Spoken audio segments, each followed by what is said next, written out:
안녕하세요 여러분. 11월 27일 대림절 첫 번째 주일 우리 고대하는 병원 교회에서 주일 예배 드리기로 하겠습니다.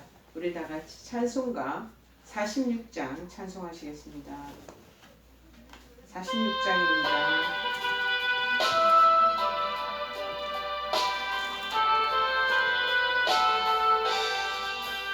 이날은 주님 정하신 참 기쁜 날일세. 온 천하 만민 주 앞에 다 찬송하여라.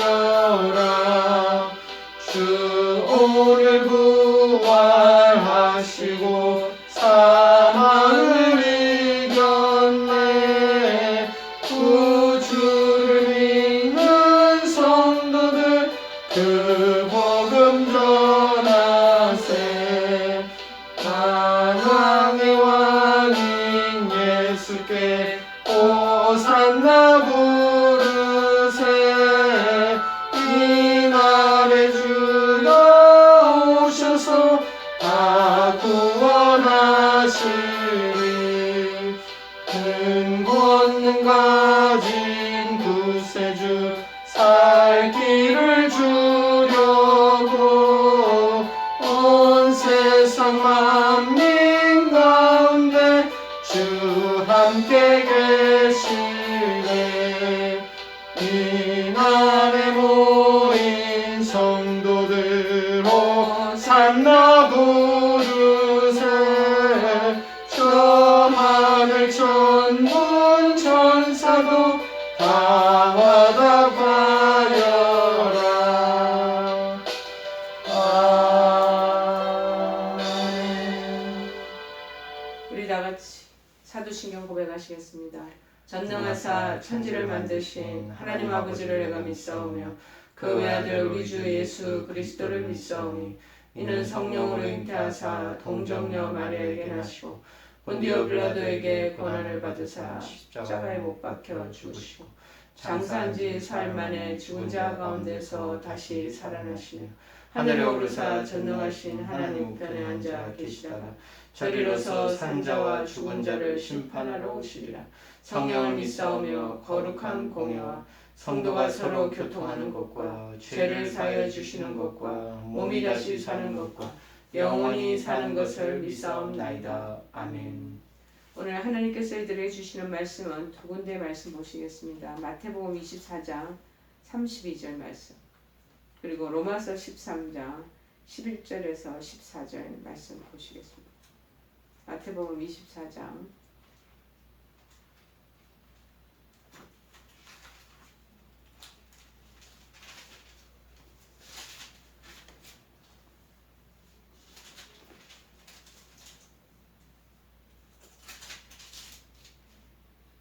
32절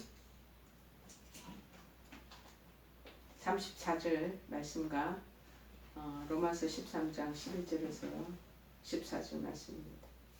자, 제가 봉독해 드리겠습니다. 마태복음 24장 32절에서 34절까지 보시겠습니다. 먼저 무화과 나무의 비유를 배우라. 그 가지가 연하여지고 잎사귀를 내면 여름이 가까운 줄을 아나니 이와 같이 너희도 이 모든 일을 보거든 인자가 가까이 곧 문 앞에 이른 줄 알라.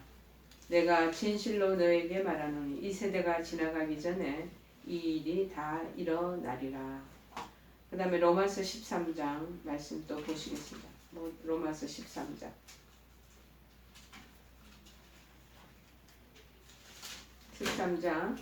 11절에서 14절 말씀이 됩니다. 페이지수 257쪽입니다. 제가 또 봉독해 드리겠습니다. 또한 너희가 이 시기를 알거니와 자다가 깰 때가 벌써 되었으니 이는 이제 우리의 구원이 처음 믿을 때보다 가까웠습니다. 밤이 깊고 낮이 가까웠으니 그러므로 우리가 어둠의 일을 벗고 빛의 갑옷을 입자. 낮에와 같이 단정히 행하고 방탕하거나 술 취하지 말며 음란하거나 호색하지 말며 다투거나 시기하지 말고 오직 주 예수 그리스도로 옷 입고 정욕을 위하여 육신의 일을 도모하지 말라. 아멘. 오늘 말씀의 제목은 말씀을 믿고 기다립시다 라는 제목입니다. 말씀을 믿고 기다립시다 라는 제목입니다. 여러분, 신부가 신랑을 기다릴 때는 신랑 맞을 단장을 하고 기다리게 되잖아요. 종이 주인이 오도록 기다릴 때는 주인이 와서 해야 할 일에 대한 준비를 해놓고 기다리고 있습니다. 고기를 낚시하러 간 강태공들은 바다에 가서 고기가 오도록 입질하도록, 쉽게 얘기하면 기다릴 때 그냥 낚시만 내려놓고 기다리는 것이 아니잖아요. 입질 올 때까지 그 뭔가를 기다리잖아요. 고기가 올 수 있는 환경을 만들죠. 조용히 하면서 미끼도 던지고 그 환경을 조성하잖아요. 자, 농사 짓는 농부들은 봄이 오도록 기다릴 때, 씨앗을 뿌릴 것을 기다릴 때 그냥 기다립니까? 땅을 갈아엎고 잘게 부숴놓고 씨앗을 심어 잘 자랄 수 있는 환경을 만들어 놓고, 그리고 좋은 씨앗까지 겨울철에 다 준비하고 봄이 오기를 기다리잖아요. 우리가 계절이 바뀔 때마다 늘 준비하고 기다립니다. 이제 겨울철 저희도 접어드는 지금 이쯤에도 이제 겨울 이 동절기를 지나기 위해서 사람들이 김장 준비도 하고, 그 다음에 각 나무에다가 다 지프로 그 겨울을 나기 위해서, 보호하기 위해서 다 지프로 덮고, 겨울 나기를 위하여 집집마다 방문 창문에 요새는 아파트에 다 사시니까 그런 부분도 없지만 창문마다 문풍지, 그 다음에 그 창문에 찬기가 들어오는 거 방지하기 위해서 거기에 이 뽁뽁이 같은 거 그런 거 달아놓고 뭐 점검하면서 그런 거 기다리지, 월동 준비하면서 기다리잖아요. 땔감 나무나 옛날에는 연탄도 준비하고 겨울을 나기 기다리고, 화분 같은 거 얼지 않도록 집에다 실내에다 들여다 놓고 준비하잖아요. 준비가 잘 될 때 기다리는 모든 일을 잘 겪을 수 있고 누릴 수 있는 것이죠. 그렇다면 오늘 우리는 대림절을 맞아서 주님 오시기를 기다리는 절기, 이 지키면서 언젠가는 주님 오신 그 주님을 맞을 준비를 하는 것을 우리가 지금 되풀이하면서 계속 매해 주님 오시는 강림을 기다리는 마음으로 대림절을 맞이하고 있습니다. 여러분은 무엇을 준비하고 있습니까? 성탄절이 있게 된 예수님이 처음 세상에 오실 때도 많은 사람들이 기다렸잖아요. 기다렸습니다만 만난 사람, 예수님을 바르게 믿은 사람은 그 당시 많지 않았습니다. 구체적으로 아기 예수를 만났던 사람은 동방박사 3사람, 시몬, 안나 할머니하고 세례요한 등입니다. 예수님이 사역을 시작하신 후에 깨달아 만났던 사람들도 있습니다. 예수님 보기는 보아도 제대로 보지 못한 사람이 너무 많았습니다. 그렇다면 성경을 우리가 어떻게 해야 되냐? 성경이 우리의 표식이 되는 거예요. 성경이 우리의 매뉴얼이에요. 성경이 우리의 내비게이션이 되는 거죠. 하나님의 말씀으로 믿고 다시 오실 예수님을 기다리는 사람들은 예수님 맞이하기 위해서 지금 준비하고 있는 것과 똑같습니다. 막연히 기다리고 있으면 안 되겠죠. 우선은 시대를 바르게 깨닫는 것이 중요하지 않겠습니까? 오늘 함께 읽었던 로마서 13장 11절에 뭐라고 그럽니까? 또한 너희가 이 시기를 알거니와 자다가 깰 때가 벌써 되었다. 이는 이제 우리의 구원이 처음 믿을 때보다 가까워왔다. 마태복음에서는 그날과 그때는 아무도 모르나니 하늘의 천사들도 아들도 모르고 오직 아버지만 아시느니라. 그리고 36절에 말합니다. 그러나 징조가 있다라고 얘기하죠. 징조. 32절에서 33절에 무화과 나무의 비유를 배워라. 그 가지가 연하여지고 잎사귀를 내면 여름이 가까운 줄을 아나니, 이와 같이 너희도 이 모든 일을 보거든 인자가 주님이 오시는 날이 지금 문 앞에 가까이 오고 있다라고 니네들 느껴야 된다. 그리고 알아야 된다라고 말씀하잖아요. 무화과 나무가 연하여지고 잎사귀를 내면 여름이 가까운 줄을 알라고 하신 말씀은 무엇을 의미하는 것입니까? 사실요, 이 고대 근동 지방의 이 무화과 나무 굉장히 연하여지고 잎이 피기 시작하면서부터 열매가 점점 맺을 준비가 돼 있죠. 그때가 이제 여름 시즌이 되는 겁니다. 그리고 곧 가을이 좀 머지않았다라는 것도 점점점 느끼게 되고, 지금 여러분 늦가을에 보니까 단풍 예쁘게 낙엽든 것들이 잘 붙어 있다가 지금 막 여러 바람 불고 이러니까 수룩수룩 떨어지면서 땅바닥에 낙엽이 뒹구는 그런 시점을 맞이하거든. 아, 겨울이 다가오고 있구나 라는 것을 우리가 느끼기 시작하지 않겠습니까? 그런데 이렇듯 지금 무화과를 상징하는 것이 이스라엘 백성들의 나라예요. 이 나라 열매를 맺기 시작하면 이런 현상을 이네들이 보게 되거든. 이 모든 일을 인자가 곧 문 앞에 이른 줄 알아라 라고 말씀하십니다. 그러면서 노아의 때를 또 비유하시면서 그때도 사람들이 미련하게 행동했음을 강조하고 있습니다. 37절 39절에 말합니다. 노아의 때와 같이 인자의 임함도 그리하리라. 홍수 전에 노아가 방주에 들어가던 날까지 사람들이 먹고 마시고 장가들고 시집가고 있으면서 홍수가 나서 그들을 다 멸하기까지 깨닫지 못하였으니 인자의 임함도 이와 같으리라. 사람들이 어느 정도로 미련한가 하면요, 홍수가 나서 그들을 다 멸하기까지 깨닫지 못했다고 지적하고 있지 않겠습니까? 그리고는 말씀합니다. 인자의 임함도 이와 똑같이 이와 같으리라 얘기하시죠. 노아의 때 사람들이 어떻게 했습니까? 방주 지을 때 사람들이 전혀 관심 갖지 않습니다. 오히려 조롱했습니다. 비아냥거렸습니다. 손가락질했습니다. 홍수 나기 직전에는 노아의 가족 8명이 다 방주에 들어가고 짐승도 각 종류대로 암수 한 쌍씩 다 들여보내죠. 그런데도 사람들은 홍수가 날 것이라는 말 전혀 귀담아 듣지 않아요. 지금의 세대가 얼마나 똑같은지. 주님의 강림이 임할 것이다 라고 가르쳐줘도 절대 반응하지 않고 콧방귀 끼며 전혀 그 부분에 대한 눈치, 인색 그런 부분들을 시간적인 개념을 받아들이지 못합니다. 그래서 노아의 8 식구 외에는 다 물에 빠져 죽게 되잖아요. 심지어 어느 정도였는가 하면 38절 39절에 이렇게 기록하고 있습니다. 홍수 전에 노아가 방주에 들어가던 날까지 사람들이 먹고 마시고 장가들고 시집가고 있으면서 홍수가 나서 멸하기까지 저들이 다 깨닫지 못하였으니 인자의 임함도 이와 똑같으니라 말씀하잖아요. 그대로 지금 시뮬레이션 돌려갖고 그대로 임할 거를 가르쳐 주시는데도 아니요, 반응이 없습니다. 사람들이 얼마나 미련한지 모릅니다. 심지어 일이 일어나고 있는데도 못 알아챌 때도 많습니다. 우리가 경각심을 가지고 항상 준비하는 그런 모습으로 그래서 살아야 하는 겁니다. 방주를 건조하듯이 우리도 마찬가지로 믿음의 방주를 지어야 합니다. 그런데 아직 괜찮겠지, 아직 멀었어 라는 막연한 생각은 건물입니다. 설마가 사람 잡는 듯 그런 말이 있듯이 미련한 인간을 두고 하신 예수님 말씀이 마태복음 16장 1절 4절에 기록되어 있습니다. 자, 한 번은 바리새인과 사두개인이요 예수님을 시험합니다. 그래서 하늘로부터 표적 보이는 것을 요청했습니다. 이때 예수님께서 대답하시는 게 나옵니다. 너희가 저녁에 하늘이 붉으면 날이 좋겠다. 그 다음날 날이 좋을 거라고 우리 다 예측하잖아. 아침에 그런데 하늘이 붉고 흐리면 오늘은 날이 좀 굳겠구나.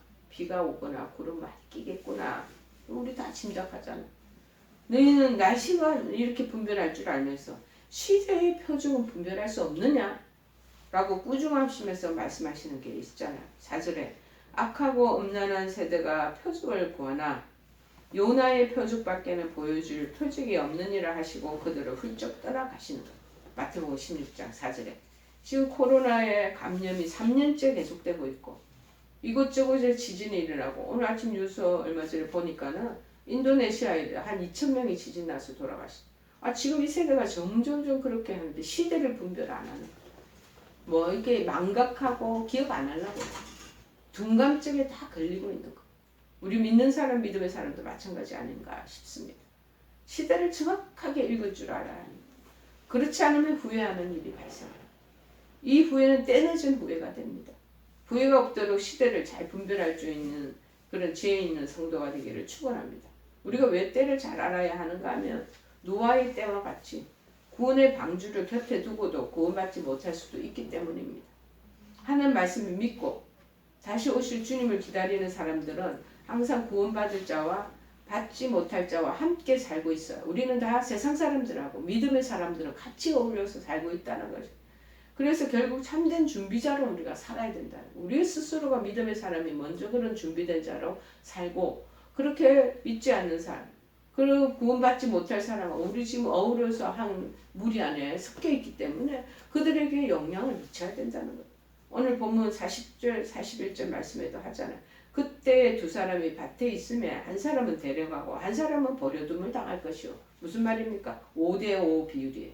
반반, 2분의 1 비율. 2분의 1은 살려주고 2분의 1은 데려놓고 이렇게 된다는 것이요. 데리고 가고 내려놓고, 두 여자가 맷돌질을 하고 있으면 한 사람은 데려가고 한 사람은 버려둠을 당할 것. 자, 2분의 1 확률이에요. 50%의 확률이에요. 그러므로 준비하지 못한 자는 결국 버려둠을 당하고 준비한 사람만이 주님과 더불어 영원히 살게 된다는 것. 확고한 신앙을 가진 사람들을 본받을지언정 그렇지 않은 사람을 본받으면 안 되는 거죠. 문제는 그것이 잘 드러나지 않습니다. 사람들이 쉽게 판단하지 못하는데 어려움이 있다라는 것이죠. 오늘 본문 말씀 보세요. 함께 밭에서 일하고 있잖아요. 맷돌질 함께 갈고 있잖아요. 따로 떨어져 살지 않았습니다. 함께. 모르는 사이도 아닙니다. 잘 압니다. 하지만 믿음은 개인적인 것입니다. 그래서 우리는 남이 어떻게 하느냐 보다는 성경에 기록된 대로 주님의 말씀에 순종하는 삶이어야 한다는 거예요. 그래서 실수가 없고 후회가 없어야 되지 않겠습니까? 구원받을 자, 구원받지 못할 자가 공생하고 있다는 것을 잊지 말아야 합니다. 우리는 따로 우리끼리 살고, 오죽하면 베드로와 이 요한이 우리 저 변화산에 예수님하고 올라갔을 때 너무 좋은 거예요. 거기가 주님, 우리 여기서 초막을 지어서 우리끼리 삽시다. 하나님 주님한테 꾸중 듣잖아요. 세상에 나가서 세상에 빛을 전하고 어둠 속에 빛을 밝혀야 되는데 그 니네들이 따로 단독으로 세속을 떠나서 있는 것은 그리스도의 정신이 아니라고 가르쳐 주시는 거 아니겠습니까? 이러므로 너희도 준비하고 있으라. 생각하지 않은 때 인자가 오리라. 심지어 우리가 도둑을 맞으려면 잘 짓던 게도 짓지 않는다는 속담이 있습니다. 잘 지켜도 도둑 맞을 수 있다는 것. 우리 영적으로 항상 그래서 깨어있는 삶이 돼야 된다는 것. 깨어있으라고 한 것은 무슨 뜻이겠습니까? 늘 뭐 안 자고 뭐 그냥 두문불출 그 성을 지키고 있으라는 게 아니고 때를 잘 분별하는 것. 그리고 오실 주님을 식별할 수 있는 영적인 안목, 그리고 주님이 원하시는 삶을 우리가 살고 있어야 한다는 것을 의미합니다. 도둑이 왔을 때 잡을 수 있는 준비를 하고 깨어 있어야 하는 것이죠. 아무런 방어 능력 없이 서 있는 것은 오히려 도둑한테 잡혀서 죽음을 자초 당할 수가 있다는 것입니다. 그래서 44절에 보니까 이러므로 너희도 준비하고 있으라. 생각하지 아니한 때 인자가 오리라. 때를 모르면 준비된 삶을 살 수 없습니다. 때를 모르기 때문에 우리가 정말 더 준비된 그런 마음을 가지고 있어야 되는데 무엇을 준비해야 합니까? 그 해답이 오늘 읽은 로마서 13장 11절 14절 말씀입니다. 우선 어둠 일을 벗어야 합니다. 어둠 일이 뭡니까? 한마디로 말씀드리면 죄 짓는 삶을 살지 않도록 해야 한다는 것. 이미 지은 죄가 있다. 그럼 회개해야죠. 그리고 용서받아야 한다는 것. 회개하고 용서받아야 할 죄가 그럼 무엇이라는 것입니까? 첫째 얘기 나오잖아. 방탕하지 말아라. 13절에. 술에 취하지 말아라. 그렇게 말씀하죠. 우리 속담에 주색 잡는 거, 만가지 악의 근본이라는 말이 있어요. 술 좋아하는 사람 여자 좋아하고, 여자 좋아하는 사람 술 마시게 돼 있고, 그렇게 주색 잡는 거, 옛날 우리 속담에 보면 주색 잡는 거 만가지 악의 근본이라. 술에 취해서 살고 방탕한 생활을 일삼으며 어느 한 가지도 잘 되는 일이 없습니다. 세상 사람들이 다 이거 말하는 소리예요. 이게 세상 사람도 술 취하고 방탕하는 것을 피할 줄 알거든. 하물며 하나님 백성 성도들이 술 취하고 방탕한 자리에 있는 거 이해가 안 되는 요소겠죠. 대부분 방탕하다는 것은 술 때문에 오는 일이 많죠. 그래서 에베소서 5장 18절에 보면은 술 취하지 말라. 이는 방탕한 것이니, 방탕함은 무지스를 말합니다. 육신의 정욕을 따라 아무 제약 없이 제멋대로 행하는 상태가 바로 방탕이라는 거예요. 이 무부도덕하고 무지스로 나아가고 무책임한 상태의 삶으로 펼쳐지는 것. 그런데 이런 사람 일반적인 상식으로는 잘 알지를 못하니까 평소의 정신으로는 맹숭맹숭하게 이렇게 사람이 금방 그렇게 타락의 길로 안 가죠. 그러니까 알코올 힘을 빌리는 거예요. 그리고 또 요새 우리나라도 마약이 굉장히 많이 성황되고 있다. 마약의 힘을 빌리는 거예요. 그래서 술은 방탕한 것이라고 그렇게 지적하고 있는 것이죠. 술 취하면 자제력을 상실하고요. 양심의 가책이나 부끄러움이 없어지기 때문에 이제 지멋대로 행동하잖아. 이 술에 패다는 얘기를 그렇게 하잖아. 그래서 잠언 23장 19절 21절에 보시면 내 아들아 너는 듣고 지혜를 얻어 내 마음을 바른 길로 인도할지라. 술을 즐겨하는 자들과 고기를 탐하는 자들과도 더불어 사귀지 말라. 술 취하고 음식을 탐하는 자는 가난하여질 것이요 잠자기를 즐겨하는 자는 헤어진 옷을 입을 것이니라. 노아가 의인된 삶을 삼아 홍수 심판에서도 구원받은 사람이었지만 나중에 이제 이 방주에 살아남은 이 가족 쪽에 술로 인한 큰 실수를 범하게 되잖아. 옷을 입었는지 벗었는지 모를 정도로 창세기 9장에 보면은 수치를 다 드러내고 자고 있는 모습이 보였잖아. 그래서 막내 가나안이 아버지 실수를 목격하고 지혜롭게 처신하지 못해서 결국 벌을 받게 되는 것이 있습니다. 가나안 입장에서 보면은 이 아들 입장에서 보면 얼마나 억울한 일입니까? 아버지 실수였지만 하나님 노아의 실수보다는 그 실수를 숨기지 않고 드러냈던 아들을 더 엄하게 처리했다는 사실도 우리는 깊이 깨달아야 합니다. 세상에는 원인 제공자를 더 크게 취급합니다. 그러나 하나님 판단은 어떨 때 그것이 아니라고 말씀할 때도 있습니다. 그것을 목격한 사람이 어떻게 처리하는가에 대한 개인적인 책임을 물으시는 거예요.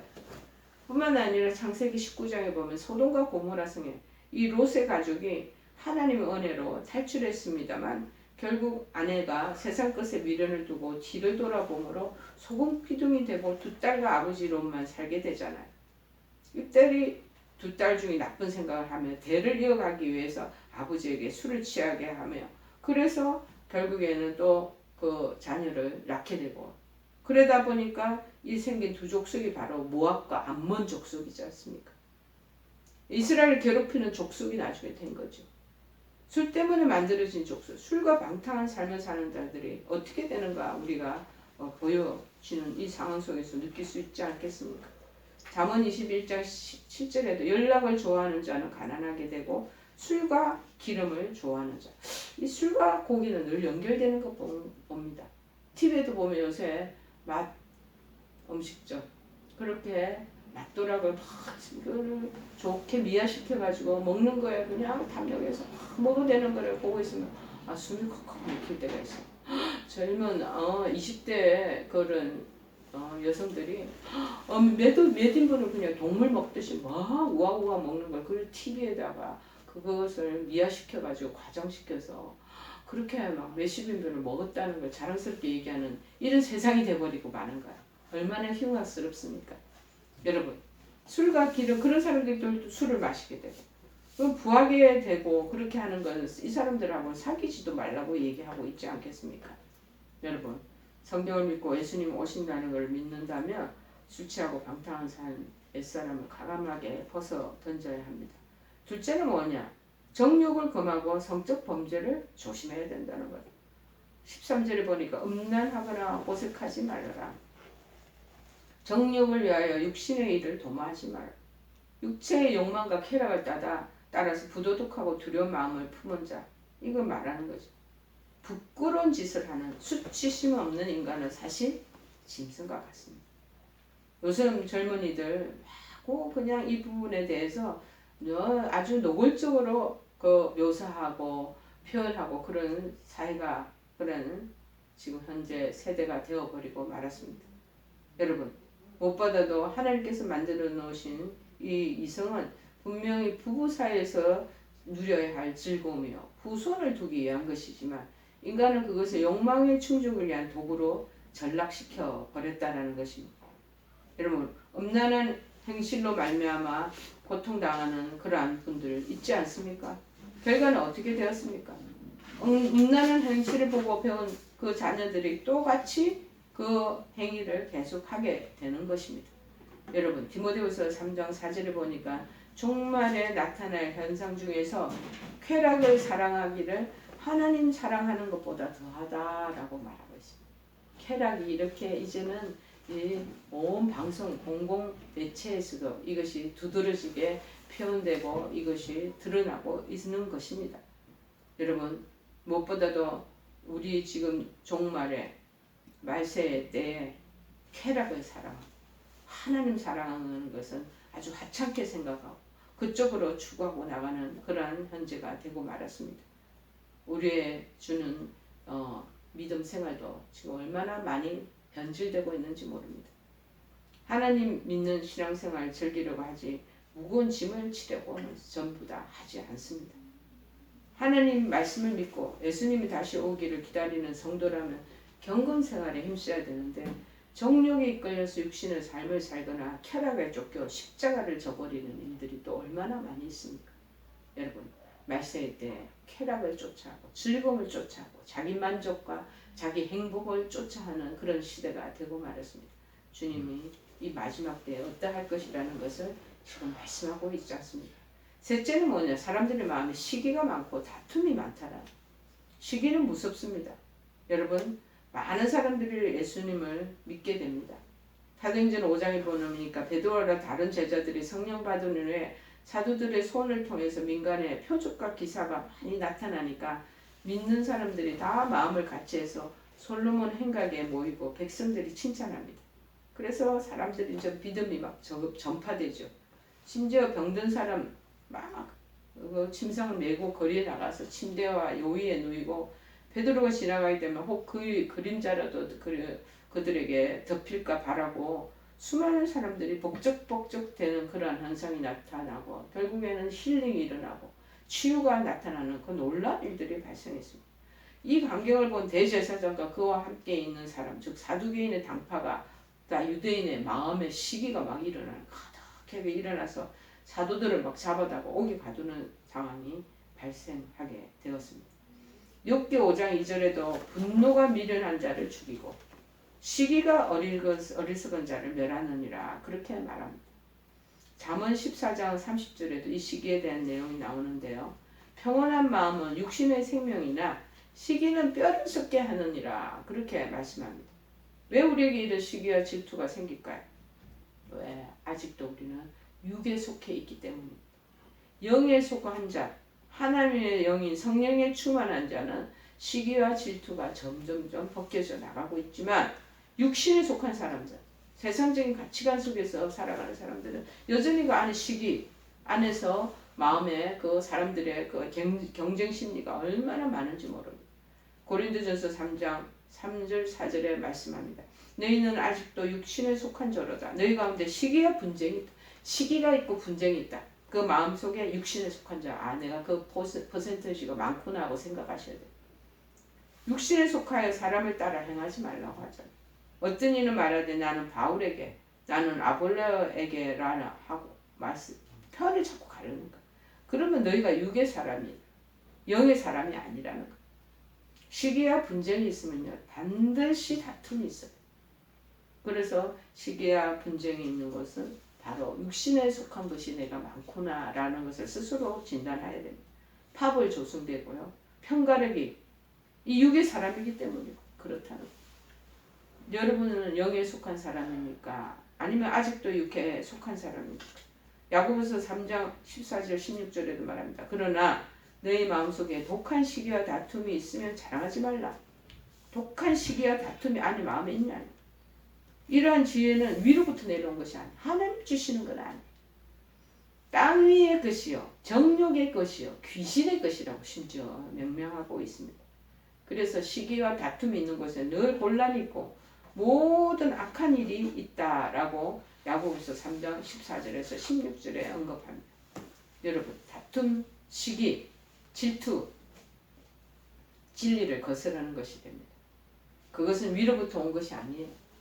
땅 위의 것이요, 정욕의 것이요, 심지어 귀신이 좋아하는 것이라고 합니다. 그러므로 시기와 다툼이 있는 곳에는 혼란과 악한 일이 난무하다고 언급하죠. 신앙이 성숙하지 않고요, 어린아이처럼 머물러 있으면 시기의 영을 가지고 그것을 품게 되는 일이 비일비재하게 나타납니다. 시기는요 꼭 질투하고 쌍둥이처럼 같게 다닙니다.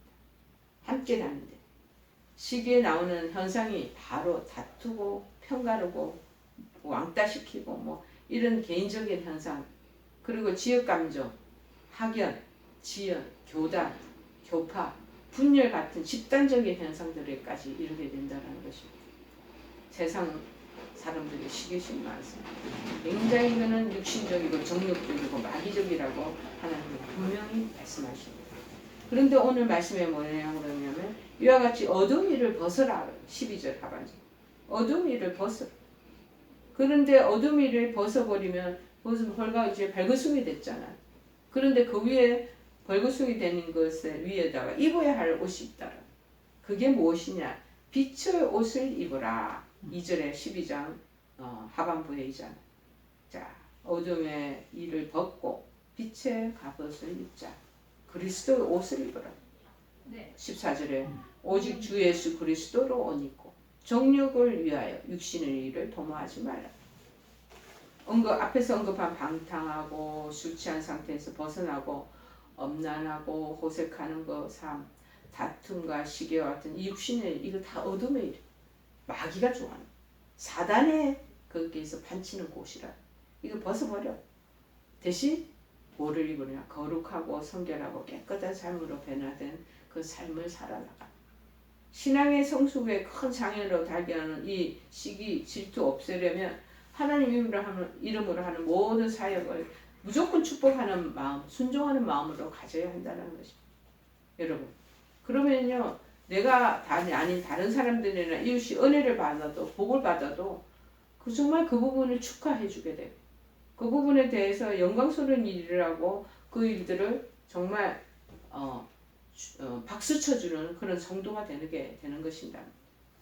오늘 하나님 말씀이니 성경을 믿고 다시 오신다고 말씀하고 있는데, 그런데 그때 구원의 때가 가까웠을 때 우리가 벗어야 되고 입어야 할 것이 있다라는 것을 지금 말씀하잖아요.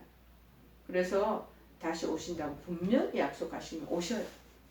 예수님 약속을 믿고 기다리는 우리라면 제약된 어둠의 세상에 우리가 비록 살고 있지만요 빛의 갑옷을 입고 낮에와 같이 단정하게 행하는 삶으로 그리스도의 옷을 입고 사는 그리스도인들 다 되어야 될 것입니다. 그것이 곧 오실 주님을 맞이하기 위한 준비하는 사람의 신앙이 된다라는 겁니다. 지금 대림절 첫 번째 주일을 보내고 있습니다. 주님 오신다고 말씀하시면서 우리에게 지금 어찌 보면 저는 쉽게 얘기하면 예행 연습을 하도록 합니다. 지금 시뮬레이션 돌려주시면서 예행 연습 시키시고 계시는 거예요. 자, 우리가 당신이 뒤를 돌아보고 싶은 마음을 들게 하는 세상에 그 무엇이 없어야 된다. 우리가 자꾸만 롯의 아내와 같이 소금 기도 되기 위해서 자꾸 뒤돌아보는 거, 이거 내려놔요. 정말 그래서 깨어서 준비하는 자의 아름다운 모습, 빛의 갑옷을 입고 그리스도의 옷을 옷 입는 저와 여러분 대해서 주님을 기다리고 앙망하는 대림절 맞이하는 우리들이 되기를 바랍니다. 우리 찬송가 104장 찬송하시겠습니다. 104장입니다.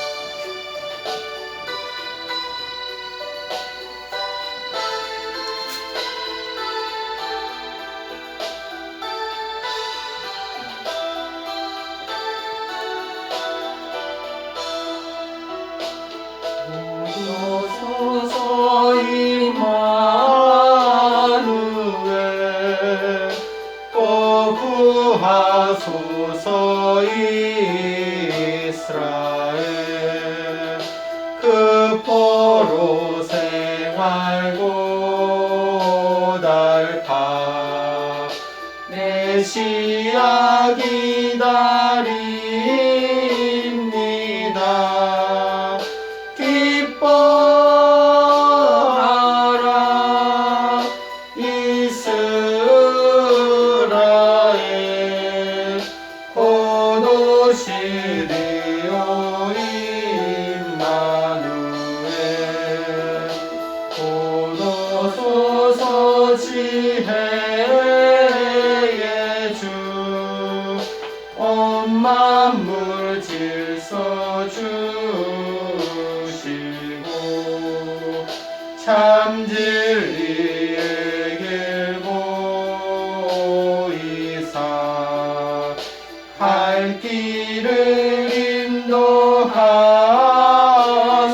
인도하소서. 기뻐하라 이스라엘. 곧 오시리오 임마누엘. 곧 오소서 소망의 주. 만 백성 한 맘 이루어 시기와 분쟁 없애고 참 평화 채워 주소서.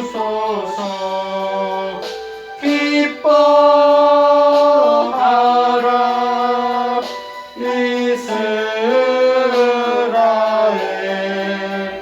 곧 오시리오 임마누엘. 아멘. 지금은 우리 주 예수 그리스도의 크신 은혜와 하나님 아버지의 지극하신 사랑하심과 성령님의 교통 역사 충만하신 은총이 이제 주님 오시는 날을 기다리기 위해서 모든 어두움의 일들을 다 벗어버리고 하나님의 주시는 빛의 갑옷 그리스도의 옷으로 옷 입기를 원하고 소망하는 사랑하는 모든 우리 성도들 머리머리 위에 지금부터 영원토록 함께 하옵시기만 간절히 축원하옵나이다. 아멘.